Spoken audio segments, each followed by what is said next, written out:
ಇತ್ತೀಚಿನ ವರ್ಷಗಳಲ್ಲಿ ಸಿನಿಮಾ ರಂಗದಲ್ಲಿ ಸಣ್ಣ ಸಣ್ಣ ಪ್ರಯತ್ನದಿಂದ ತುಂಬ ದೊಡ್ಡ ಯಶಸ್ಸನ್ನು, ತುಂಬ ದೊಡ್ಡ ಹೋಪನ್ನು ಕೊಟ್ಟವರಲ್ಲಿ ಸಂಚಾರಿ ವಿಜಯ್ ಒಬ್ಬರು. ಅವ್ರ ಜೊತೆ ಒಂದು ಅದ್ಭುತ ಸಿನಿಮಾ ಮಾಡಿದ್ರಿ ನೀವು, ಒಂದು ಅದ್ಭುತ ನಟನೆ ನಿಮ್ಮದು.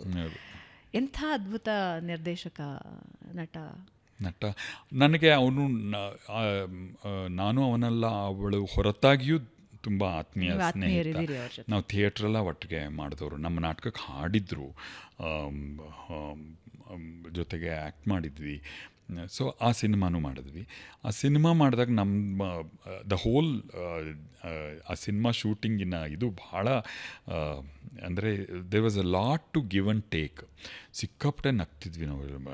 ಅಂದರೆ ಏನು ಕಂಡ್ರು ಏನು ಸಿಕ್ಕರು ಗಂಟೆಗಟ್ಟಲೆ ನಗುನೇ ನಿಲ್ತಿರ್ಲಿಲ್ಲ, ಅಷ್ಟು ನಗ್ತಿದ್ವಿ ನಾವು. ಅದು ನಾವು ಒಂದು ಇನ್ನೊಬ್ಬರು ಸ್ನೇಹಿತರ ಮದುವೆಗೆ ಹೋದಾಗಲೂ ಅದು ಮುಂದುವರೆದಿತ್ತು ನಮ್ಮದು. ಆದರೆ we made it very clear, ಯಾಕಂದರೆ ಆ ಪಾತ್ರ ತುಂಬ ಸೂಕ್ಷ್ಮವಾದ ಪಾತ್ರ. ಅದು ಸ್ವಲ್ಪ ಕಡಿಮೆ ಮಾಡಿದ್ರೆ ಏನು ಮಾಡಿದ್ರೆ ತೂಪ್ ನಟ ಅನ್ಸ್ಬಿಡ್ತೀವಿ, ಸ್ವಲ್ಪ ಜಾಸ್ತಿ ಮಾಡಿದ್ರೆ ಅತಿರೇಕ ಆಗಿಬಿಡುತ್ತೆ ಅದು. ಸೊ ಆ ಬ್ಯಾಲೆನ್ಸ್ ಮಾಡ್ಕೊಳ್ಳೋದು ಬಹಳ ಕಷ್ಟ. ಪ್ರತಿ ಹೆಜ್ಜೆಲ್ಲೂ ಅದು ನಾವು ಕಾಶಿಯಸ್ ಆಗಿ ಮಾಡಬೇಕಾದ ಆಗಿತ್ತದು. ಅದಕ್ಕೆ ನಾವು ಒಬ್ರಿಗೊಬ್ರು ಮಾತಾಡ್ಕೊಂಡು, ನಾನೇನಾರ ಹಂಗೆ ಅತಿಯಾಗಿ ಮಾಡ್ತಿದ್ದೀನಿ ಅಂದರೆ ನೀ ಹೇಳಬೇಕು, ನೀನೇನಾದರೂ ಹಾಗೆ ಮಾಡ್ತಿದ್ದೆ ಅಂದರೆ ನಾ ಹೇಳ್ತೀನಿ ಅಂತ. ಸೊ ಆ ಇದರಲ್ಲಿ ನಾವು ಮಾಡಿದ್ವಿ ಆ ಸಿನಿಮಾನ. ಅದು ಎಂಥ ಸಂದೇಶ ಹೊತ್ತು ತಂದ ಸಿನಿಮಾ ಅಂತ ಹೇಳಿದ್ರೆ, ಇವತ್ತಿಗೂ ಅದರ ಅಕ್ಸೆಪ್ಟೆನ್ಸ್ ಬಹಳ ಕಮ್ಮಿ ಇದೆ ಸಮಾಜದಲ್ಲಿ. ಇವತ್ತಿಗೂ ಒಂದು ಅವರ್ಷನ್ ಇದೆ, ಅಂದರೆ ಅಕ್ಸೆಪ್ಟ್ ಮಾಡೋದಕ್ಕೆ ಕಷ್ಟಪಡುವಂತಹ ವಿಷಯದ ಒಂದು ಸಿನಿಮಾ. ಅಂಡ್ ಅದು ಜನರನ್ನು ತಲುಪ್ತು ಅನ್ನೋದು ಇಷ್ಟ ಆಯಿತು. ಅವನು ಇದ್ದಾಗಲೇ ತಲುಪಿದ್ರೆ ಇನ್ನೂ ಚೆನ್ನಾಗಿರೋದು. ಯೂಟ್ಯೂಬ್ನಲ್ಲಿ ವ್ಯೂವರ್ಶಿಪ್ಪು ಅವನು ಹೋದ ಮೇಲೆ ಲಕ್ಷಾಂತರ ಆಗೋಯ್ತು, 4 folds 5 folds ಆಯಿತು. ಅದೇ ಸಿನಿಮಾ ರಿಲೀಸ್ ಆದಾಗ ಜನ ಅಷ್ಟೇನು ನೋಡಲಿಲ್ಲ. ಅಫ್ಕೋರ್ಸ್ ನೋಡಿದವರೆಲ್ಲ ಬಹಳ ಮೆಚ್ಚಿಕೊಂಡ್ರು, ಬಹಳ ಒಪ್ಪಿದ್ರು. ಬಟ್ ಅದಕ್ಕೆ ಸಿಗಬೇಕಾದ ಡ್ಯೂ ಅವನು ಹೋದ ಮೇಲೆ ಸಿಕ್ಕಿತು ಅನ್ನೋದು ಬಹಳ ದುಃಖಕರವಾದ ಸಂಗತಿ. ಎಂಥ ಟ್ರ್ಯಾಜಿಡಿ ಅದು, ತುಂಬ ದೊಡ್ಡ ಟ್ರ್ಯಾಜಿಡಿ. ನೀವು ಅದನ್ನು ಅರಗಿಸ್ಕೊಂಡಿದ್ದು ಹೇಗೆ?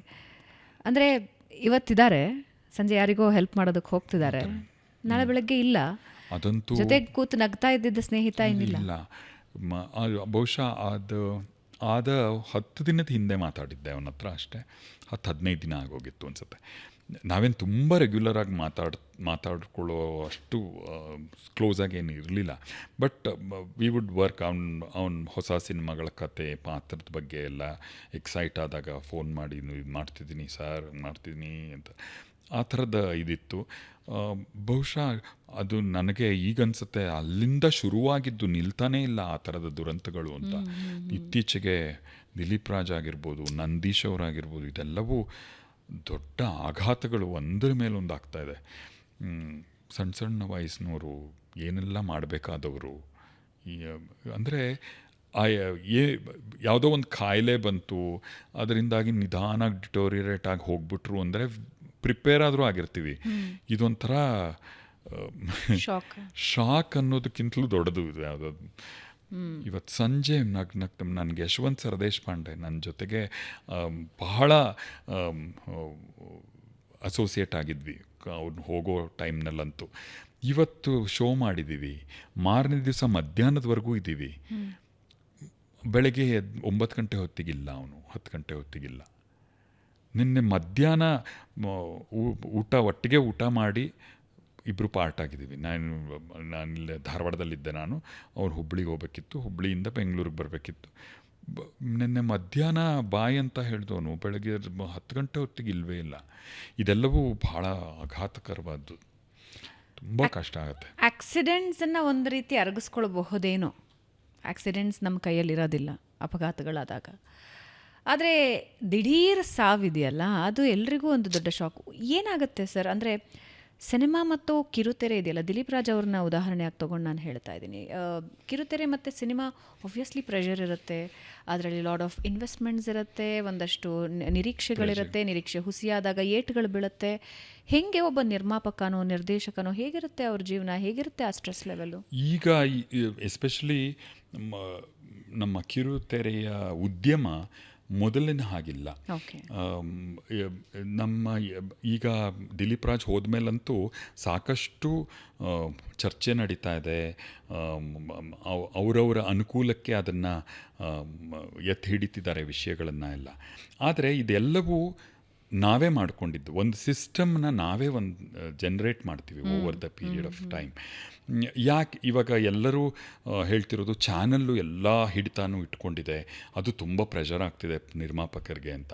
ಯಾಕೆ ಹಿಡ್ಕೊಂಡಿದೆ ಚಾನಲ್ಲು? ಎಲ್ಲ ವಿಚಾರಕ್ಕೂ ಎಲ್ಲ ವಿಷಯಕ್ಕೂ ಹಿಡಿತ ಯಾಕೆ ಇಟ್ಕೊಂಡಿದೆ? ಕೊಟ್ಟ ಲಿಬರ್ಟಿಯನ್ನು ಇವರೆಲ್ಲ ಮಿಸ್ಯೂಸ್ ಮಾಡಿದರು ಅನ್ನೋ ಕಾರಣಕ್ಕೆ.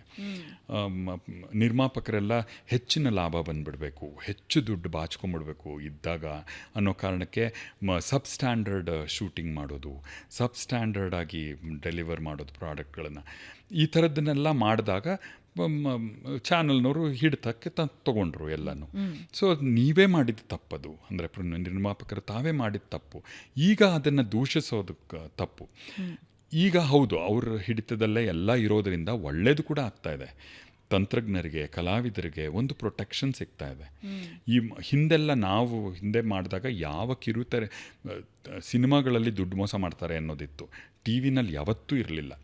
5ನೇ ತಾರೀಕು ಅಂದರೆ 5ನೇ ತಾರೀಕೇ ದುಡ್ಡು ಬರ್ತಾಯಿತ್ತು. ನಾವು ತಗೊಳ್ಳಿ ಬಿಡಲಿ ಚೆಕ್ ಬರೆದಿಟ್ಟಿರ್ತಿದ್ರು. ನಾವು ಅದನ್ನು ಮುಂದಿನ ಶೂಟಿಂಗಿಗೆ ಹೋದಾಗಲೇ ಕೊಡ್ತೀವಿ, ಪರವಾಗಿಲ್ಲ ಕೊಡಿ ಅಂತ ಹೇಳ್ತಿದ್ದೆ ಟೈಮ್ ಅದು. ಈಗ 7 ತಿಂಗಳು, 8 ತಿಂಗಳು, 10 ತಿಂಗಳಾದರೂ ದುಡ್ಡು ಕೊಡಲ್ಲ. ಆಮೇಲೆ ನಾವು ಕಲಾವಿದರು, ತಂತ್ರಜ್ಞರೆಲ್ಲ ಪಾರ್ಟ್ನರ್ಸು ಪ್ರೊಡಕ್ಷನ್ಲಿ. ಲಾಸ್ ಆದರೆ ಮಾತ್ರ ನಮಗೆಲ್ಲರಿಗೂ ಕೈ ಎತ್ತಿರ್ತಾರೆ. ಲಾಭ ಹೆಚ್ಚು ಬಂದರೆ ನಮಗೇನು ಹೆಚ್ಚಿಗೆ ದುಡ್ಡು ಕೊಡಲ್ಲ. So we are partners in ಲಾಸಲ್ಲಿ ಮಾತ್ರ.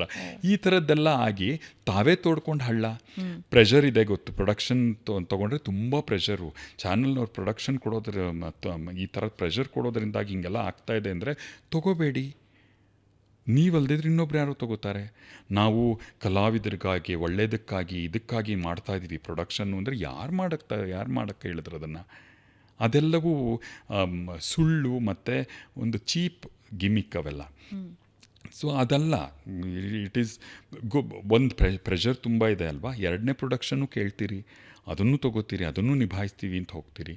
ಲಾಭ ಅಂತೂ ಯಾವ ನಿರ್ಮಾಪಕನೂ ಬೀದಿಗೆ ಬಂದುಬಿಟ್ಟಿಲ್ಲ. ಆರೋಗ್ಯ ಏರುಪೇರು ವಿಪರೀತ ಆಗಿದೆ ಎಲ್ಲ ಇದ್ರ. ಅದು because of the stress is A part and parcel of it. ನೀವೇ ಕೇಳಿ ತೊಗೋತಿರೋದು.